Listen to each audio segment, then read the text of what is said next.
Welcome to The Breakdown with Brodkorb and Becky, a weekly podcast that breaks down politics, policy, and current affairs. I'm Becky Scherr. And I'm Michael Brodkorb. We are pleased to be back to our regularly scheduled programming, looking at the weeks and months following the 2024 election cycle. Today, we are excited to be joined by David Fitzsimmons, who received our first virtual round of applause on a recent episode. David is a good friend of ours and someone who has taught me almost everything I know in the world of politics over the years. He has served as chief of staff and campaign manager for Congressman Tom Emmer, Jim Hagedorn, Brad Finstead, and Congresswoman Michelle Fischbach. With David, we are going to break down Republicans' surge to success, achieving their trifecta in Washington, D.C., and what that meant for our margins here in Minnesota. We will break down what he was hearing and seeing on the campaign trail in 2024 and discuss the million-dollar question: what do Republicans need to win statewide in Minnesota? Then Michael and I will get into the recent Trump cabinet appointments, who was included, who was not, and what it could all mean for the upcoming administration. Thanks for joining us and enjoy the show. We are joined now by one of my favorite people in politics, but one of my favorite people ever, David Fitzsimmons. Welcome, David. Thanks for coming. Thank you for having me, Becky. It's very nice. Bet. I'm here too, David. Yes. It's great to see you too, Michael. Thank you so much. We are just a week past the election now. Last week, Michael and I really sat down and California went through... only has one more week to count votes. That's right. There you go. No, on the edge of our seats of what the California outcome is going to be there. But we've been analyzing the results a little bit, and you have been an expert in all things Congress and all things Republican politics in Minnesota. So really excited to get your insight on things. Want to start by Michelle Fischbach, absolutely crushing it, winning by over 40%. And as we talked about, having the chaos that sometimes is in CD7, she really just came out on top. Talk to us a little bit about that district and how that margin is just, 41%. I think it just really shows that she does fit where Western Minnesota is in the 7th Congressional District. She got 71% in the general election. Her opponent had actually said a couple weeks before that if he got 35%, he would consider it a win. I think if you're going to set a very low bar as a win, you should set it low enough to get over it. He got 29%, so he was off his low goal by 6 points. But all that aside, she does it by putting together the right place to be on policy and politics in the district, and I think that's been validated. It was validated in the primary election where she got 65%. So she's very clearly demonstrated that amongst wider Republicans, she's where she needs to be. Amongst the general public, she's where she needs to be. And she's continued to do that through building over the years, and not easy years, coming in right in the middle of some of the COVID situation and presidential changeover number one. Now it's going to be presidential changeover number two, and really going through that. And I would just add too, and she really continues to be a leader in DC. She was in this past Congress. She was on 4 committees. I believe she's the only member in Congress that's on 4 committees. So she's a workhorse and gets things done for Western Minnesota, and they validated that with the vote. Absolutely.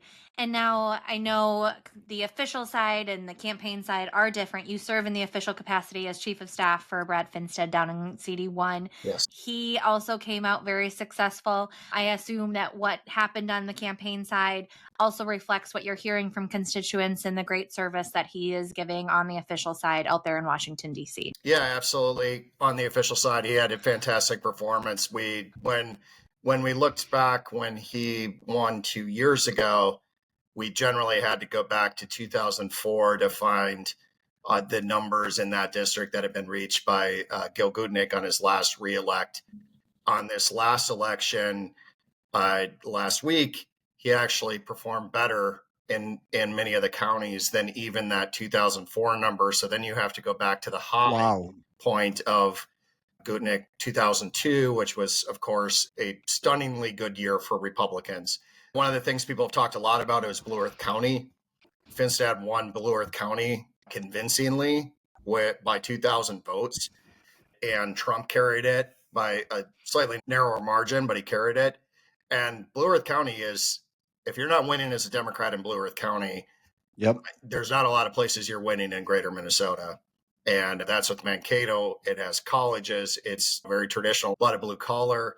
And even in the rural areas of Blue Earth County is really a lot of the old hotbed of some of the farmer union types and the old DFL. And they got, quite frankly, they got smoked. And that's where Walz lived. That's where Walz taught. And so I think that was a big county to flip Republican. David, I'm curious if this is reflected in the election results, particularly in Blue Earth. One of the points that Becky and I had discussed prior to Election Day was the fact that Walz being picked as the running mate of Vice President Harris would energize Republicans in some ways. Based on some of the election results, that happened. Is that your perspective on the ground, being so close in these races? You were working so close? Yeah, that is my perspective. I think that there are a lot of people that don't feel connected with Governor Walz. And I think that disconnect has only grown as he ran on the One Minnesota platform, and really just over and over again has become increasingly partisan and really one-sided. That's really turned a lot of people off. The other thing I would bring up too, and let's be honest, I think we saw this when Senator Klobuchar ran for president. We saw it when Governor Walz ran for national office. The national media is not quite as kids' gloves when it comes to Democrat politicians in Minnesota. And I would hope that would be maybe at some point a self-reflection of Minnesota media, that really it takes Democrats in Minnesota running for national office in order for them to get real scrutiny, and in order for them to really get vetted. I just don't think that's a good place for our Minnesota institutional media to be. And I have always counted myself as a person that actually believes in a strong free press, and one that is fair and balanced and accurate. And I would challenge them to be a little self-reflective of, this is now 2 in a row that is a pretty clear demonstration of that.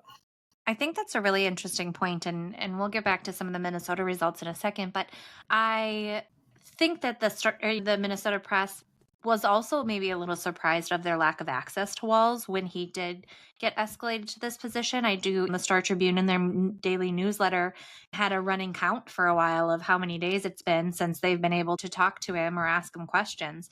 So it will be interesting now that he is back here. He is serving as governor for the remainder of his term. It will be interesting to see if that changes the relationship at all, if they treat him any differently. Time will tell, but a good perspective that I hadn't really thought much of. Staying on congressional results, so I did want to get your perspective. You've been out in Washington for nearly a decade now, seeing the different members from both sides of the aisle, how they work, how they excel, where they fail. But CD2 is one that's always been in the top 10 closest races in the country, battleground states that both sides are going to be investing money in. Michael and I both thought that Angie Craig was going to come out on top by slimmer margins than she did.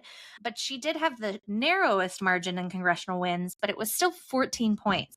Talk to us a little bit about what you've heard on the ground, or what the feeling was, and why that might be the case that Angie Craig, Michael and I both very much think that she serves her district well. She's been a very good Purple member, bucked her party quite a bit, but curious, because you have a little bit more of an insider insight, what you think about her and how she just nailed it as well.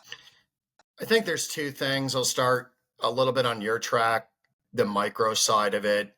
Angie Craig as a congresswoman and as a campaigner, and she's a hard worker, and she doesn't take a lot of time off on doing this. She's obviously very intent on keeping this position, and I know that may sound obvious, but it's not always.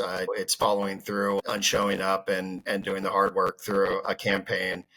And it's one of the things when I talk to people about if they're thinking about running for Congress or statewide, I say, you are going to make a choice that you're going to start running. And if you're successful, get this job. And the day before you do that is your last true free day until you're done.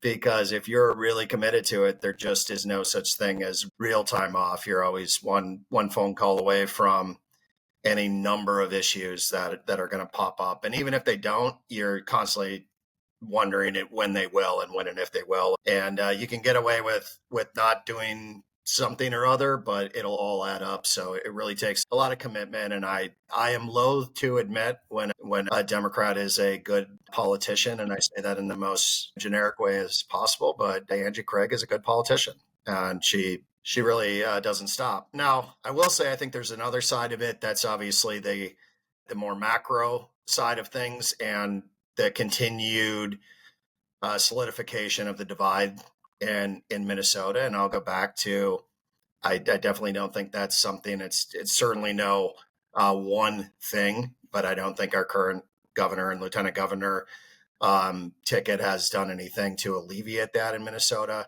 It's certainly something that is going on nationally, but I think it's going on as intractably in Minnesota as any place that I have seen, where the core metro is generally solidifying as Democrat and everything outside of it is Republican. And I just have not seen anything that is running strongly counter to that is a bright line. Michael, you would know of thinking of looking at a lot of people now, they look at the maps that are red and blue. That's a very overly simplistic way to look at it. If you look at traditionally, you would look at like precinct maps, and you would have them grayscaled, where they're going from a very light red to a very dark red. They're going from a very light blue to a very dark blue. And if you look at some of these old precinct maps from 10 years ago, they would be unrecognizable today. And largely what you'll see is almost all dark blue and a very narrow sliver of any kind of gradation, and then dark red. And there's just no in between. And I think that's a big thing that's happening in our country. But I think it's happening in Minnesota, and perhaps even more so than the national average. And I don't know that's the best thing for us as a healthy state in general, as a born and bred and lifelong Minnesotan. It isn't my favorite thing to see. One of the things that I would say to that point is, when I first did redistricting in 2000, and then I was a part of it in the 2010 cycle, the argument I made that if you looked at the data where the population was growing, it'd be impossible for Republicans to not make gains. And David, when you mentioned the 2002 election, I was at the state party in 2002 when we made a bunch of gains. And that's because the population data was on our side. And at a larger point, I think we can talk to on another episode about some of those population trends, because the concern I have is for Republicans to win statewide, they have to start making some inroads into, you can only run up scores so much in outstate Minnesota, because eventually, while the congressional districts are apportioned internally the same way and they're allocated the population, winning statewide is a challenge, particularly when Democrats start elections with strong bases like they have in Minneapolis and St. Paul. And you're right. I think it's incumbent upon Democrat and Republicans, kind of reading through a little bit what you're saying. I'm not trying to mischaracterize it, but we have to find some way of a middle ground so there can be more of a way in which that gradient just doesn't go from black and white or blue to red, that there's literally some purple in that exists. And this past election cycle, and Becky pointed out in the last episode, reading a tweet from Tom Hauser, we no longer have any, what I would consider to be, Tom Hauser considered to be swing congressional districts in the state. The margins were just astounding.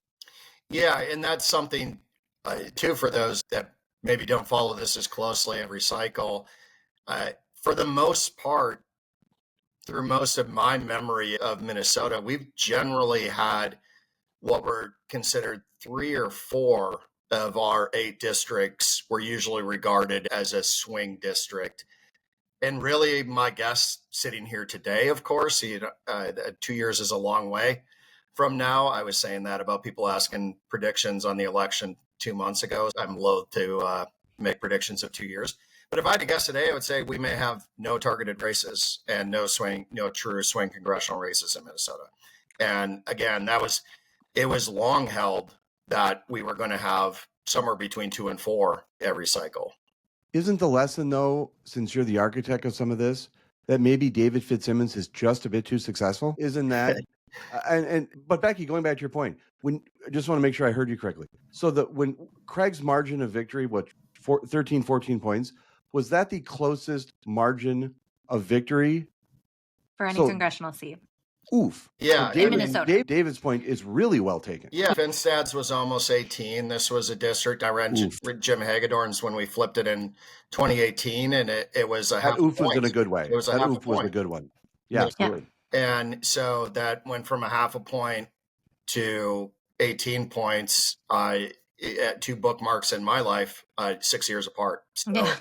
6 years. 6 years. So this is not really saying, okay, this is a decades and decades of change. This is a lot of this has happened, very quickly. And it has a lot of components to it. One of which I think where you talk about like strategically or tactically with Republicans, a lot of times we were also, I would say, especially in the last 10 to 15 years, we were getting advantages over Democrat districts being overwhelmingly Democrat and enough of somewhat lean Republican districts that we could win. And so when you looked at Congress, when you looked at legislative seats, we could get some of that advantage, and even on the Electoral College. And now we're looking at a election cycle where looks like, again, if I can rag on California. Please do.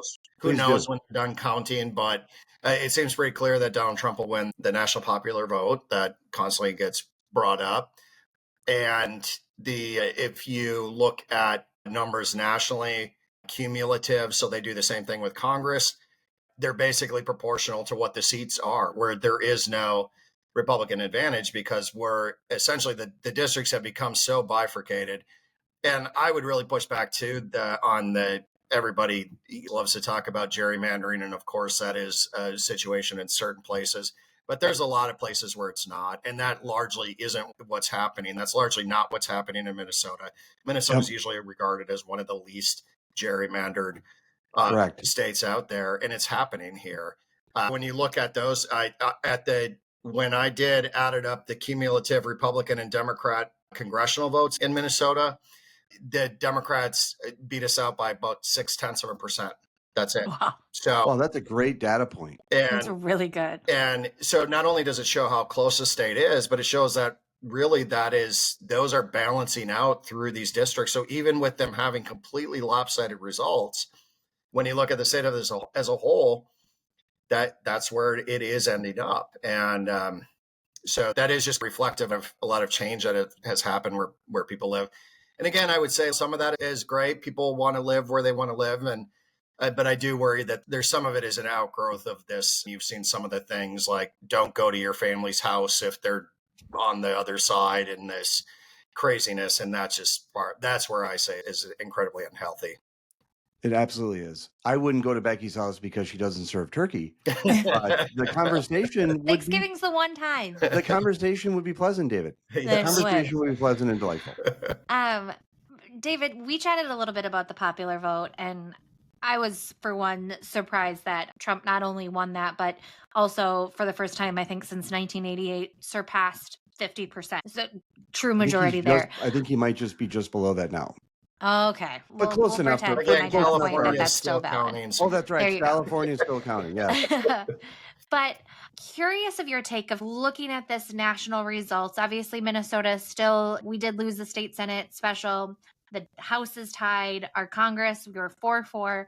But curious about your take of kind of what you guys were hearing and seeing, talking to voters about the issues and really why Trump was so successful this time around. Maybe surprising some folks, obviously sweeping the swing states and winning the popular vote and being so successful. What kind of issues is it? Is it the economy, stupid? What is that really what it is in greater Minnesota and rural Minnesota being different than the Twin Cities? But what are you feeling and hearing from those voters of where things went this cycle? I think a lot definitely was the economy. And I think that to me, from my point of view, that was something I was perplexed at exactly what the Harris Walls and the Democrats at large message on that was. There was at times saying you're wrong, the economy is great. There were at times saying it was bad, but we made it better. There were times, okay, we're turning the page, we're a change agent, and we're going to make it better now. We don't know why we didn't do it before. I really think that definitely the economy was a huge issue. It stayed a huge issue. And I never got the sense that Democrats knew exactly what to do with that. And even to the point of, and again, people that have followed this stuff long enough, I've found it absolutely fascinating hearing Democrats go after tariffs, which largely have been for decades. Usually even a union Democrat position was tariffs, and then arguing that increasing tariffs was going to be passed down to the consumer. Trickle down Yeah, economics. so tariffs are going to be passed down to the consumer, but tax policy and corporate tax policy is not going to be passed on to the consumer. Got it. So I just there and look, I get it. All politics is you got to spin your spin, but I think that was just a tough spot that I just don't think they ever really figured out what to do about it. And it just went from variations of ignoring it, denying it. I said, I'm like, say what you will about Bill Clinton, but he knew enough to say, I feel your pain. And that never happened. Sure. And one of the things, it's a great bill, a number of reasons, good points, it was Bill Clinton. First of all, people need to talk about, Bill Clinton gave the keynote address at the Democratic National Convention in 1988. He was practically booed off the stage in 1988.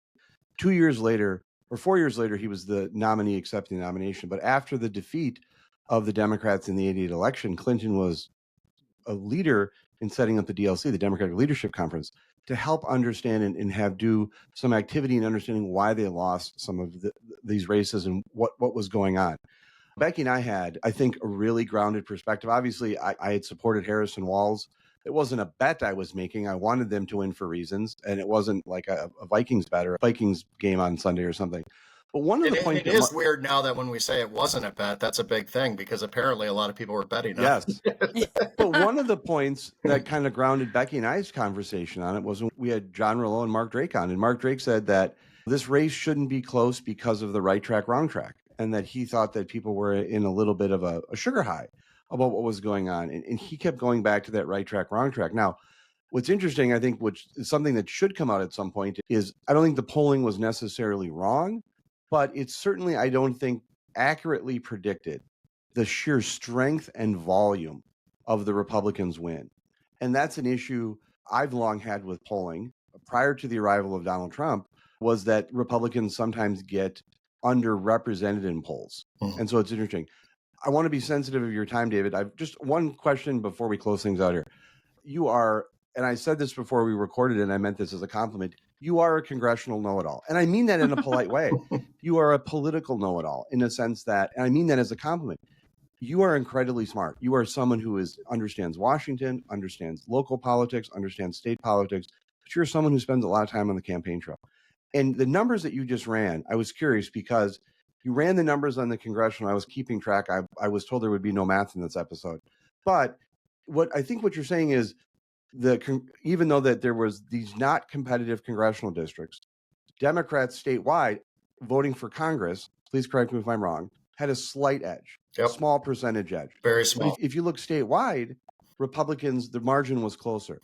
I'm of the opinion that in order for Republicans to win statewide, there needs to be a coalition built of Republicans who may have not written someone in, may have supported someone else. That's the secret sauce for Republicans to win. Push back. Tell me if I'm right. Tell me if I'm wrong. If you have pursued the life you had and you were told there would be no math and believed it, you really made some miscount. Politics and elections are absolutely math. They're one of the purest forms of math. If you have more than the other person, you are called a winner. If you have less, slow down. You are called a loser.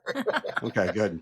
There's the full quote, Becky. So, of course, you have to come up with the right number of votes. And so even when I say, what I said about the congressional races, so if you take those cumulatively, and I didn't run the numbers, but I heard that the numbers were very even in the statewide cumulative totals for the legislative, for the House, Minnesota House as well.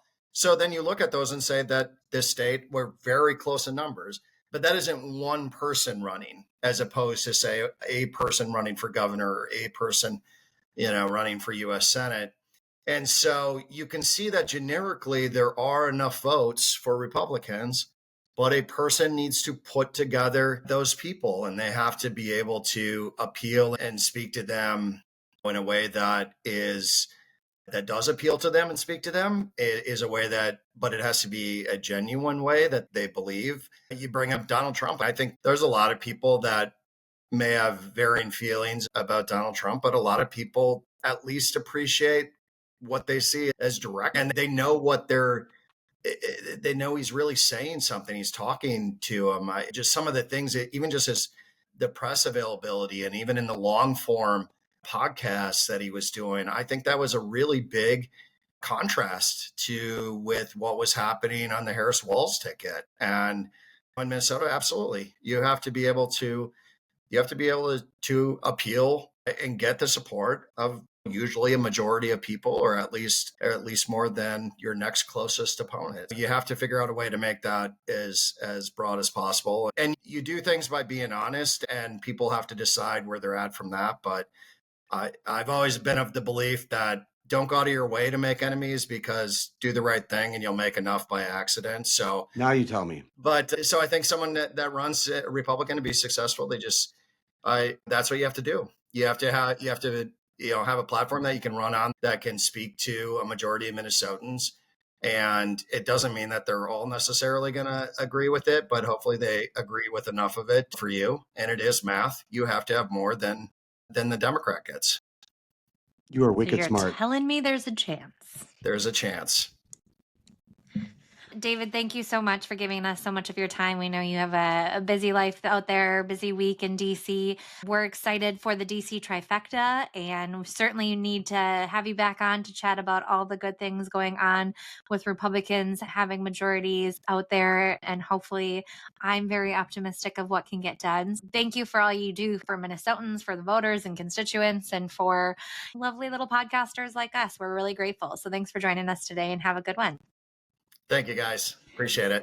Thank you, David. Becky, we just interviewed one of the smartest people that I think we've ever had on this podcast, David Fitzsimmons.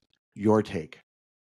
Like I said, David is truly one of my favorite people in general. I've had the privilege of working for him and with him for 5-ish years over the last decade plus, and just learned so much from him, from what a good wine or whiskey is to how to analyze politics. He is just an enigma in this political world, and so grateful to have his time and just hear from him on the messaging side, on the numbers.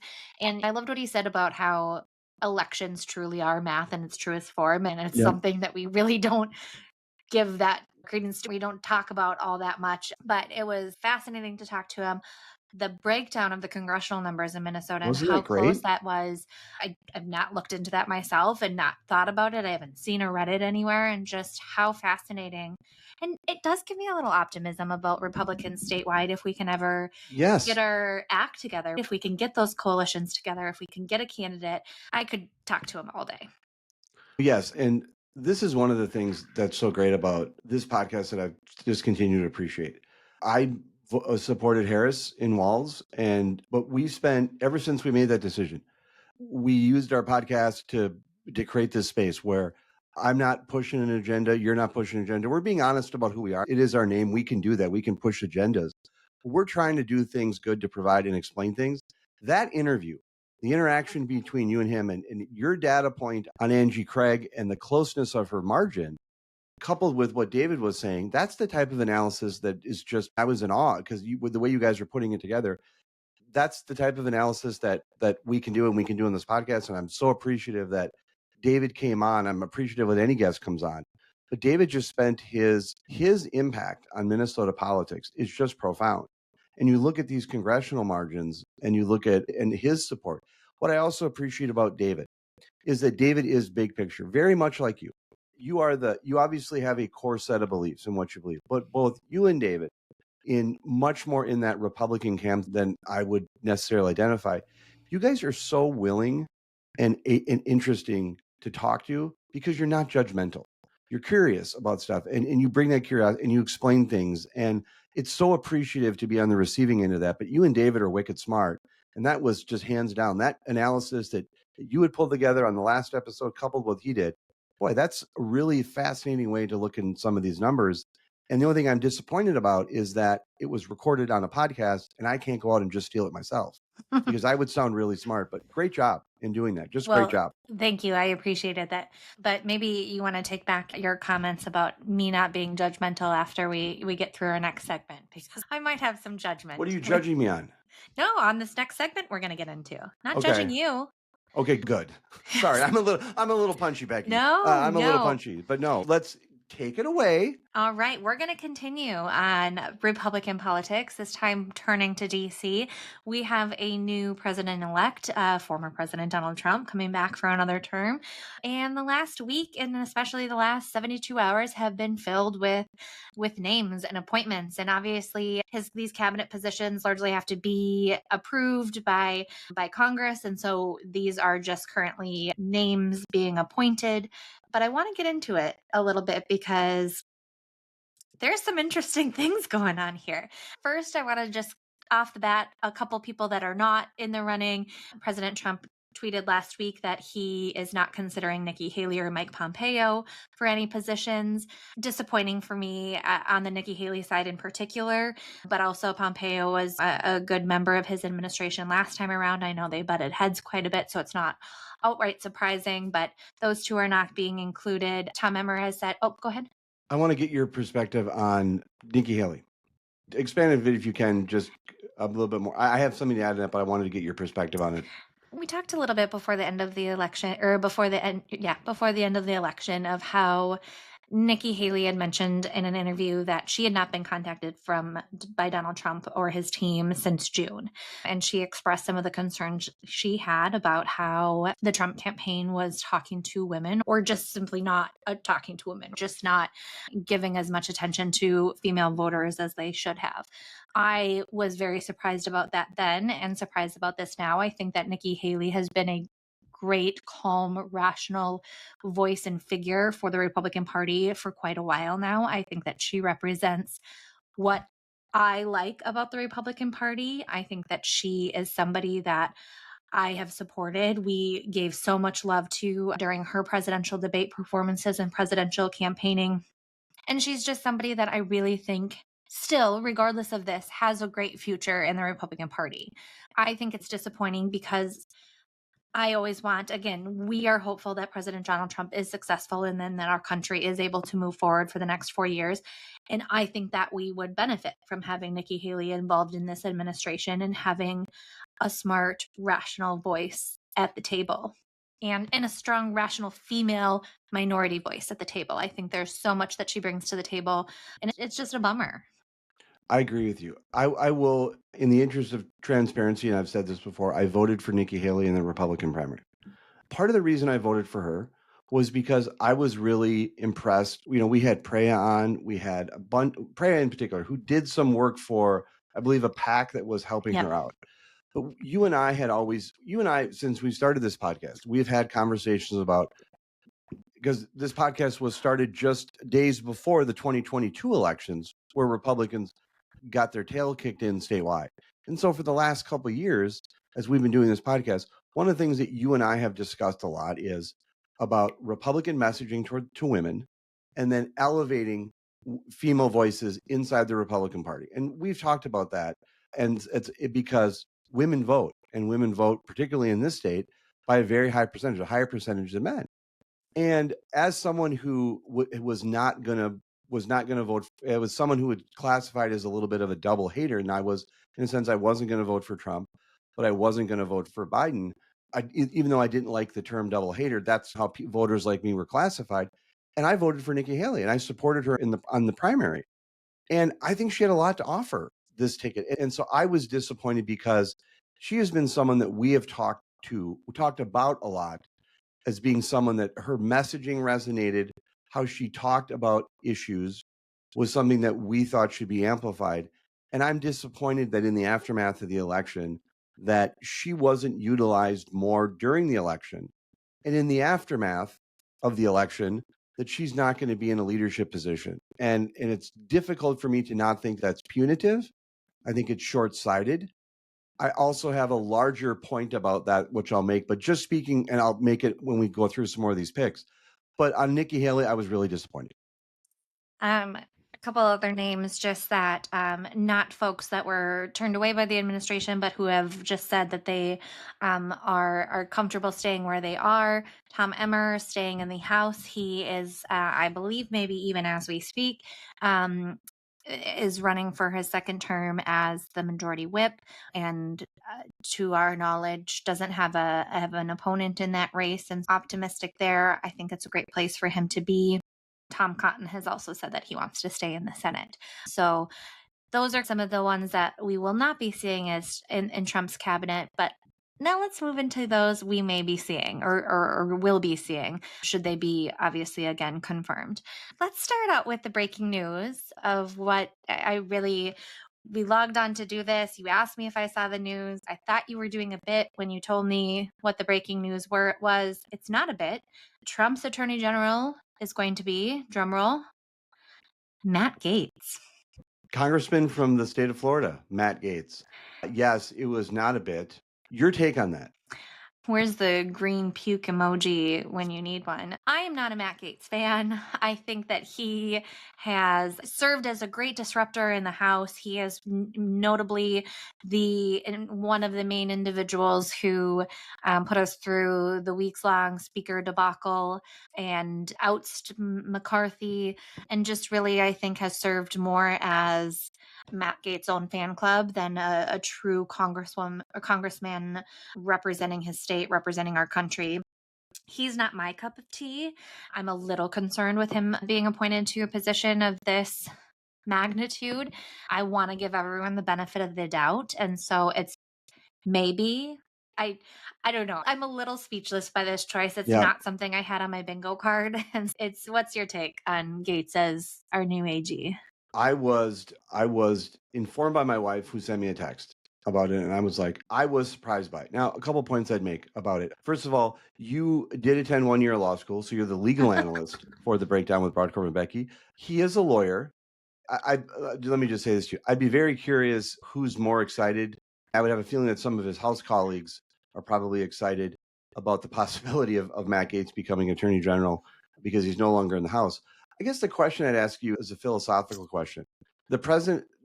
Elections have consequences, and the Senate has advise and consent responsibility. What is your perspective on the latitude? What's your perspective on these type of nominations?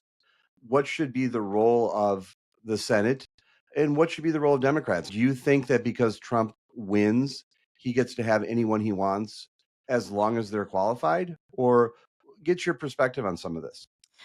There are a lot of positions in advisory positions in Trump's inner circle that don't require confirmation by the Senate.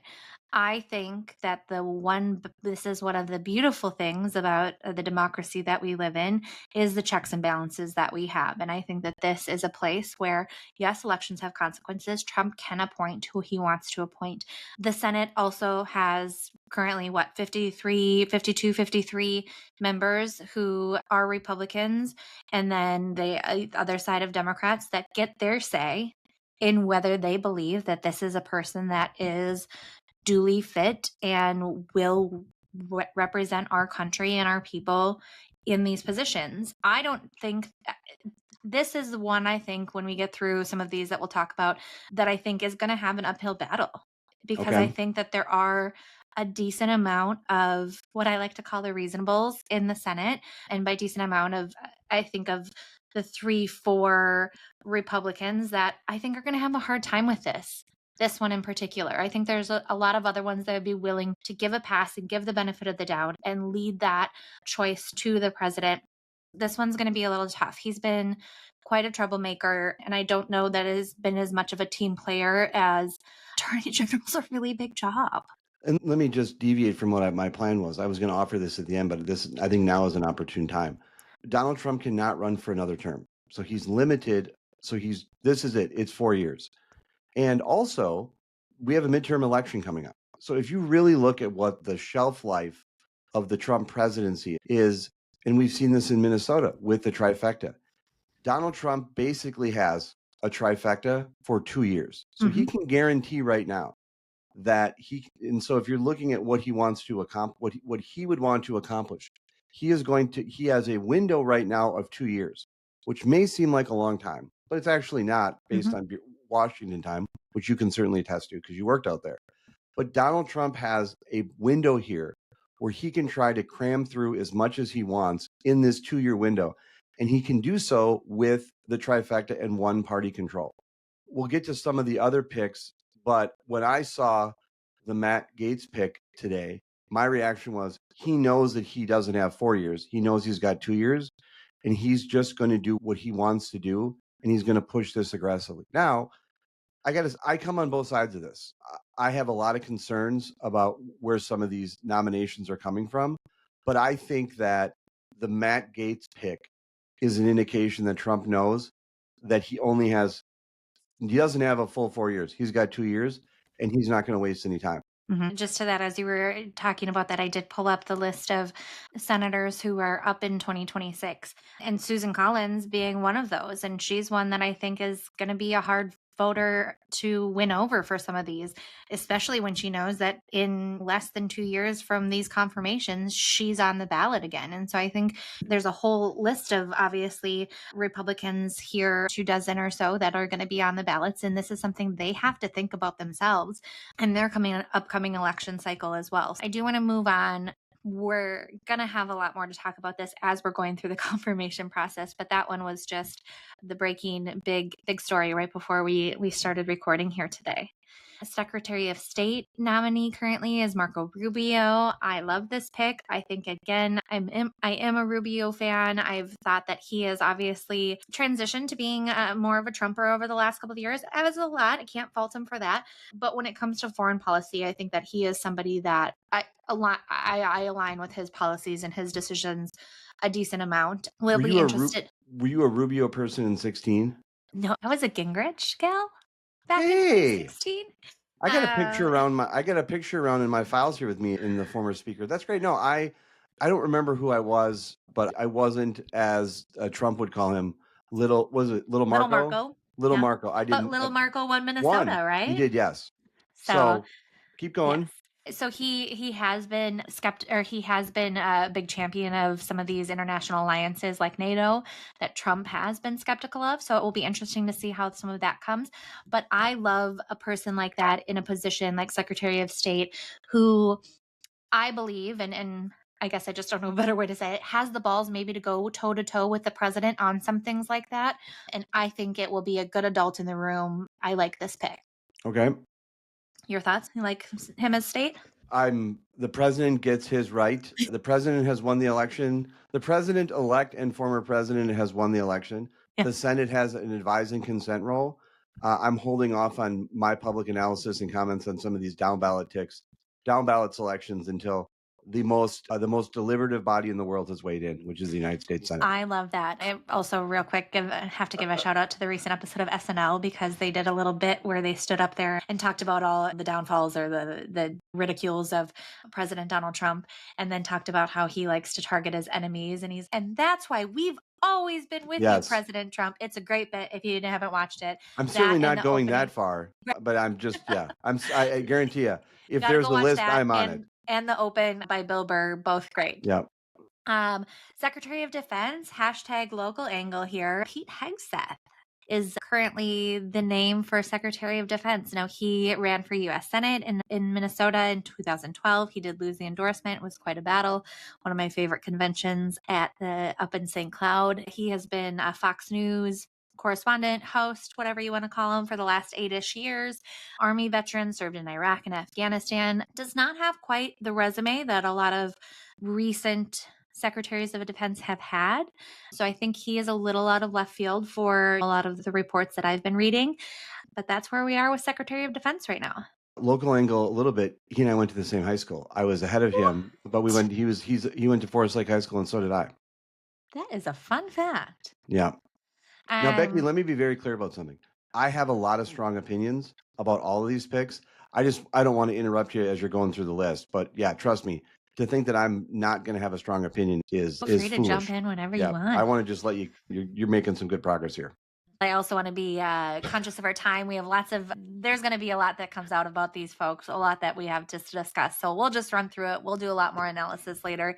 Director of Homeland Security, Kristi Noem, South Dakota governor. She was, yes, your thoughts. You got This some. was the one. Okay. So again, I'm a lover of history and I like the consistency. So I believe to the victor goes the spoils. I believe that. And I'm not trying to, and if you listen, they get to have their picks. The Senate gets to have a role. They have an advise and consent role. I want to be consistent. If there was a wow when there was Kristi Noem, that was around 10 times the wow when it was Matt Gaetz. When it was Marco Rubio, I'm like, okay, I can see that. I can see that. Pete Hegseth, I can understand the logic as to why Trump picked him. There's a lot of things about Pete Hegseth that I think, like with Senator Rubio, make him a very interesting pick. There's a consistent. I think one of the reasons is obviously I think it's a lot of people are going out there and I think diminishing his military service. Generally speaking, we usually have a civilian head to some of these agencies, but Pete Hegseth has worn this country's uniform in military service. I will always respect someone who has done that because I have not done that. And so I want to be respectful, but I think there's a little bit of a theme that's developing from some of these. Is Homeland Security, as part of your surprise, the fact that it's South Dakota, a landlocked, relatively Yes, I would not. calm state? Let me say this to you, and this in the most serious way. As someone who was a huge fan of George W. Bush in the aftermath of 9/11, I would literally crawl through broken glass for Vice President Dick Cheney, which absolutely frustrates so many Republicans in the state that I revere and look up to, both Bush and Cheney as much as they do. I remembered when the Department of Homeland Security was founded. I just have to say that I questioned in some ways the qualifications of Kristi Noem to be Homeland Security. You know who I wouldn't have questioned? Nikki Haley. She would have been great at Homeland Security. But there's just some judgment issues, and I'm just, boy, oh boy, that confirmation hearing is going to be fun to watch. Yes, it will be. We know that I'm not going to get into that. No, you got to say it now. We talked about the controversy between her and her dog and her story. And so, as I've talked to a few other folks about that, I guess if you want somebody who has the ability and decision making to be able to shoot their puppy, you want somebody that has that kind of backbone in Homeland Security, right? I guess. I want the ability of someone who has the ability to do that, but the brains to not put it in a book. Right. Thank you. She did. Is that fair? That is fair. Okay, I think that's very fair. She sent South Dakota National Guard troops to the southwest border 5 times during her time as governor. It's going to be somebody we've heard a lot about. Trump's campaign pledge to have mass deportations and increase the border security. So it will be of a position that will have a lot of prominence and we'll hear a lot about. The face I'm making is I think she may be a little trigger happy.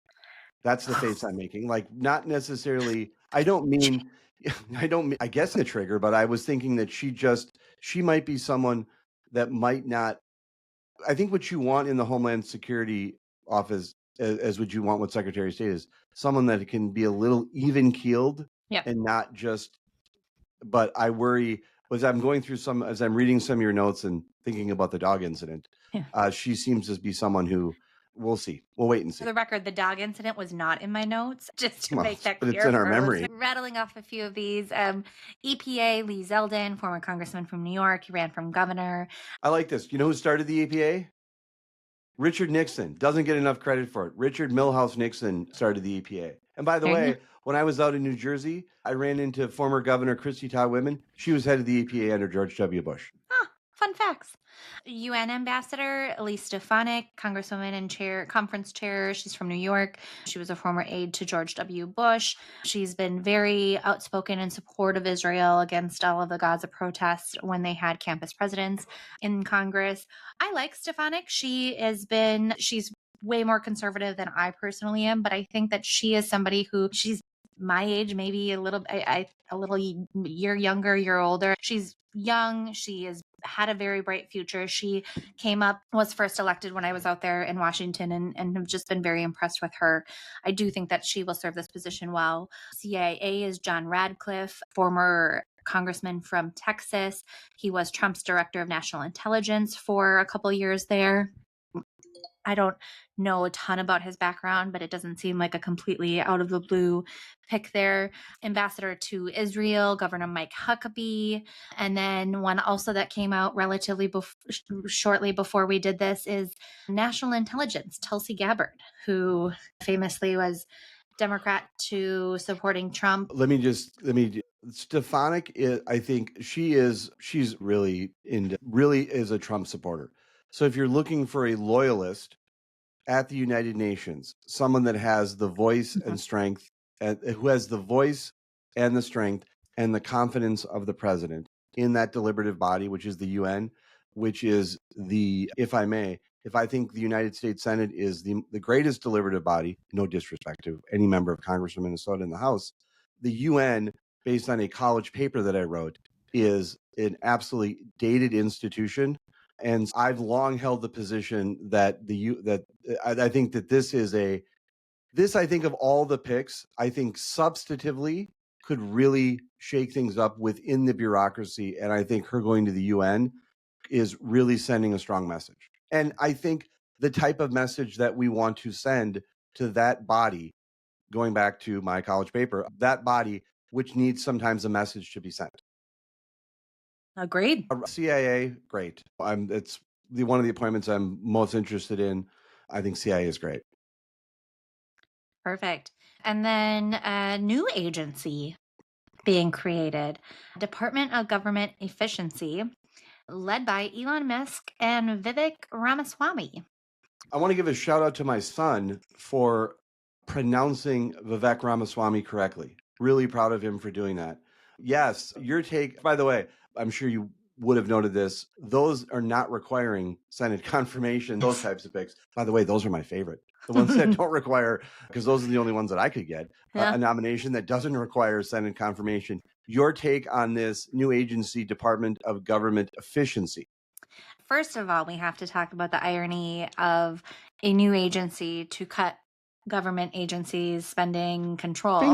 However, this is something that Trump, I think we could give some credit to from his first term, is cutting the red tape and cutting taxes and regulations. And I think that is something that I personally, it's on brand with my part of Republican. I do believe that the government has swelled to a size that is unrecognizable to what our founders intended. I think that the spending is out of control.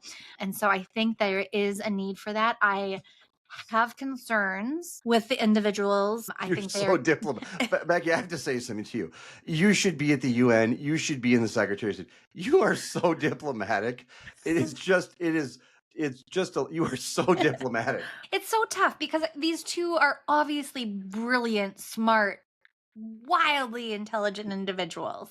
My concerns often with people in politics are their desire to do things to promote themselves over maybe the greater good. And I just have a little skepticism when it comes to these two individuals of, are they going to actually be reducing spending, reducing the size of government?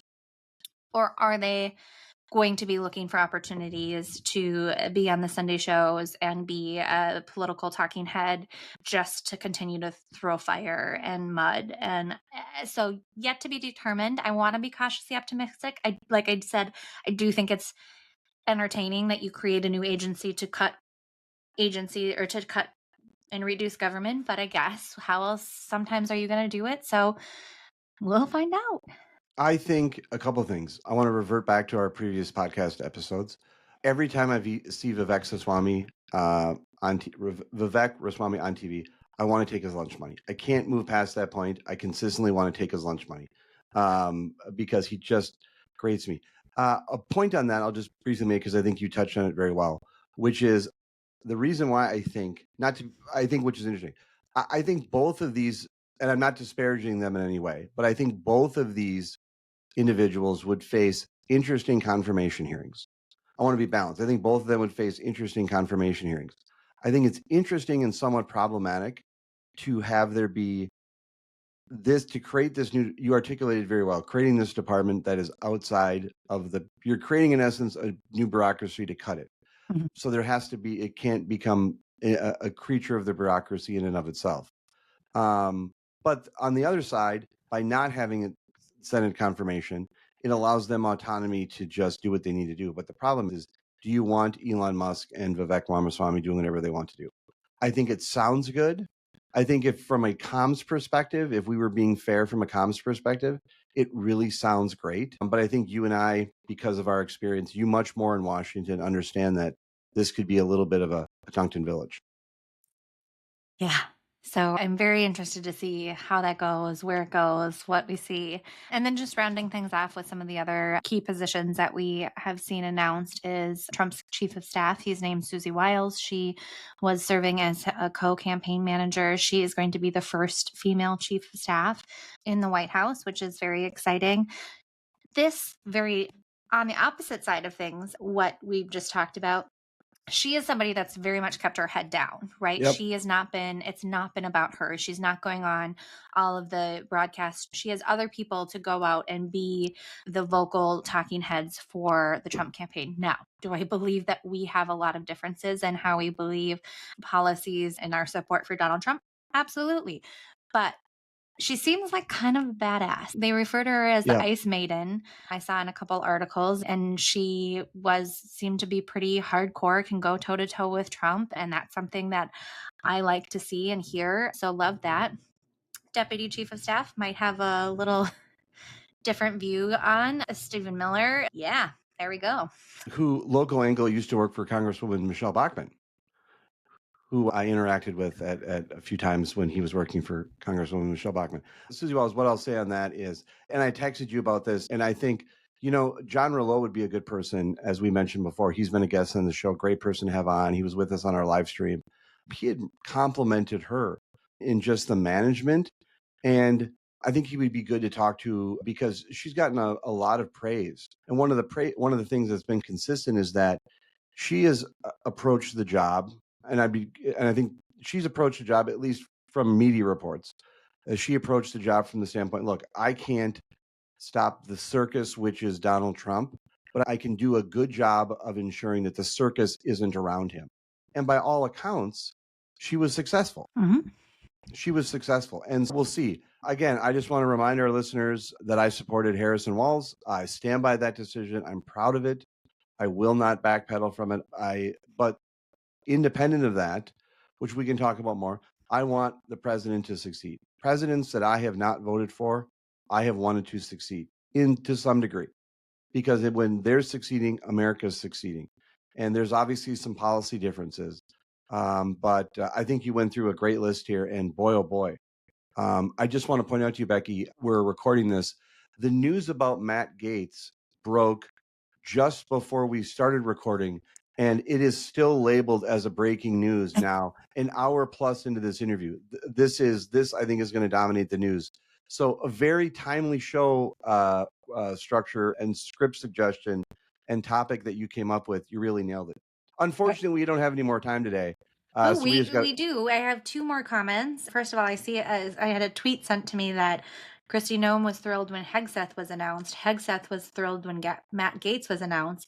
And Matt Gaetz can't wait for Robert Kennedy Jr. to be announced. Somebody that will take off the heat off of them from the next big choice. That's not outside the realm of possibility, right? I mean, yes. I have held my fire on that. And I've got some real substantive issues with RFK being there based on what he's talked about, what he wants to do. And I'm trying to temper my remarks on some of these others. So when we get to this, when RFK's position, any position he has in the new Trump administration is finalized, Trust me, I'm loaded. Loaded for bear. Perfect. Did you get that? There's a lot of Wait, more. Oh wait, you didn't get that? Loaded for bear? no. RFK hit a bear with his car. Oh yeah. Okay. I just wanted to. All right, good. Sorry. Yeah. Spent a lot of time. We do have a number of positions outstanding that have yet to be named. We'll continue to chat more about this, but an interesting list so far. Some love, some hate. Yeah, it's going to be interesting. And then to round it off, because I'm not going to let you get off this easy, football, baby. We did tie for points this week. However, I do remain in the lead by 3. I'm currently tied for first place. You are currently tied for 5th place. And I'm just sorry, but that's the way the cookie crumbles. I'm going to remind you of something. I've been out there trying to defend democracy. I'm fully focused now on football and a little bit of still democracy. So any advancements that you've had in your household, you, your husband, anybody else, other members of the league, my calendar is cleared up, and I'm going to be taking it a heck of a lot more seriously. By the way, I'm not doing as well also in my family fantasy football league. And I've had a few people reach out to me and notice that I'm doing less trolling of my sisters this year. That's because I'm losing, and I'm not stupid. The league is private. My comments are public. But yes, out of an interest of full disclosure, I am losing quite consistently to members of my family because, again, I've been out defending democracy. All right, bring it. Becky, thank you so much for doing this again this week. And we want to thank our listeners for joining us for this episode of The Breakdown with Brodkorb and Becky. Before we go, show some love for your favorite podcast by leaving us a review on Apple Podcasts or on the platform where you listen. You can also leave a review on our website and follow us across all social media platforms at BB Breakpod. The Breakdown with Brodkorb and Becky will return next week. Thank you. Bye.